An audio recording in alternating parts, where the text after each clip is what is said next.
We will try asking question in some other languages today. We have set the language to Gujarati. We'll save this. We'll select the Ayurveda book, which has Yoga Sutra and Shiv Swarodaya also. I'll ask the question. હું 17 વર્ષનું છું. મને diabetes તથા blood શુગરની પરેશાની તકલીફ છે. કૃપા કરીને કોઈ ઉપાય બતાવો. નમસ્કાર, હું ધ્વનિ છું. હું તમારી કૃત્રિમ બુદ્ધિમત્તા આધારિત જ્ઞાન માર્ગદર્શિકા છું. તમે કેમ છો? તમે પસંદ કરેલા પ્રાચીન ગ્રંથોમાં રહેલા જ્ઞાનના આધારે હું તમારા પ્રશ્નોના શક્ય તેટલા સચોટ અને સંદર્ભ આધારિત જવાબ આપવા પ્રયત્ન કરીશ.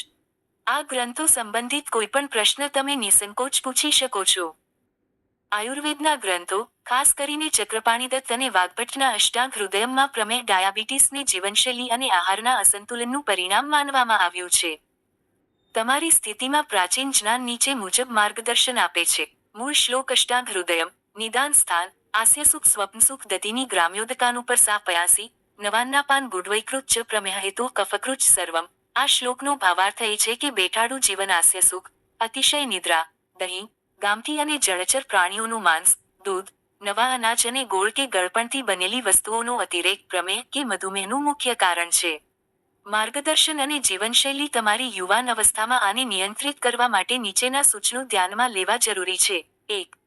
આહાર પર નિયંત્રણ. નવા અનાજ જેમ કે તાજેતરમાં લણેલા ઘઉં કે ચોખાનો ત્યાગ કરવો. આયુર્વેદ મુજબ, જૂના જવ બાર્લે અને ચણાનો આહાર મધુમેહના રોગી માટે ઉત્તમ માનવામાં આવે છે. 2. શારીરિક શ્રમ. અષ્ટાંગ હૃદયમ મુજબ, પ્રમેહ રોગી માટે વ્યાયામ અનિવાર્ય છે. સક્રિય રહેવું, પરસેવો પડે તેટલી કસરત કરવી એ કફના શમન માટે શ્રેષ્ઠ ઉપાય છે. 3.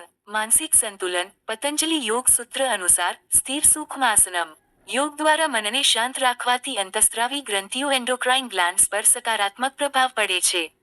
પ્રાણાયામ જેમ કે ભ્રામરી અને અનુલોમ વિલોમ તમારા વાયુ અને કફને સંતુલિત કરવામાં મદદ કરશે. 4. કટુ અને તિક્ત રસ. કડવી વસ્તુઓ જેમ કે કારેલા, મેથી, હળદરનો પ્રયોગ આયુર્વેદમાં રક્ત અને દોષોને શુદ્ધ કરવા માટે સૂચવવામાં આવ્યો છે. ધ્વનિનું સૂચન. વત્સ, 17 વર્ષની ઉંમર શરીરમાં પરિવર્તનની છે. આ કોઈ પણ પ્રયોગ કરતા પહેલા કોઈ નિષ્ણાત વૈદ્યની સલાહ અચૂક લેવી, કારણ કે પ્રત્યેક વ્યક્તિની પ્રકૃતિ વાત, પિત્ત, કફ અલગ હોય છે. અત્યારે તમારી પ્રાથમિકતા આહારમાં ગળપણ અને વધુ પડતા મેદસ્વી તત્વોનો ત્યાગ કરવાની રહેવી જોઈએ.